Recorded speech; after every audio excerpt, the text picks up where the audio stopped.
Hi everyone, I'm Jiun. Today, I'm gonna talk about edge stitch. An edge stitch is basically a top stitch that is sewn nearer to an edge or a ditch, and the space between them is less than 2 mm. We mainly use it to reinforce a seam, or to keep the seam allowance in place, or create a creased edge. It looks subtle, but I think it gives a sophisticated touch to the garment. So now, I'm gonna talk about how to do an edge stitch. Firstly, you need to iron press the seam allowance to the side that you would like to edge stitch, and align the needle at 1 mm from the ditch to start. I use the back stitch at the beginning and the end of a stitch, and you can do the alternative back stitch. I've linked the video above. Or, you can just skip the back stitching if the ends will be hidden inside the seam allowance.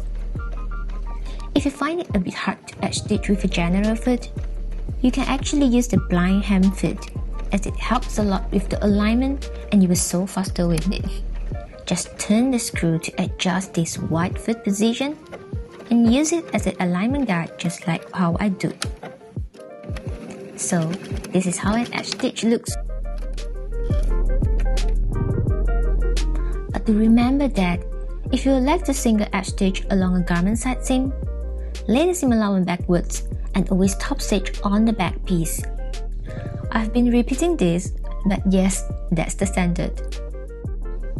You can also do the edge stitch on both sides of a ditch, and the only difference is to iron press open the seam before sewing.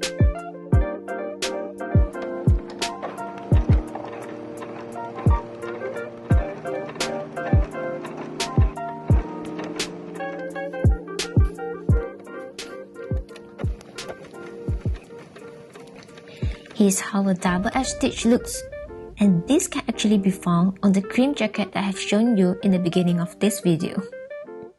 So, last but not least, I'm showing you this double top stitch that is widely used on our denim jeans or jackets. To do this, you just need to sew an edge stitch and followed by a 5 mm top stitch. And of course, you can do 4 mm as well, it just depends on your personal preference. That's the end of this video. I hope you enjoy sewing and see you next time.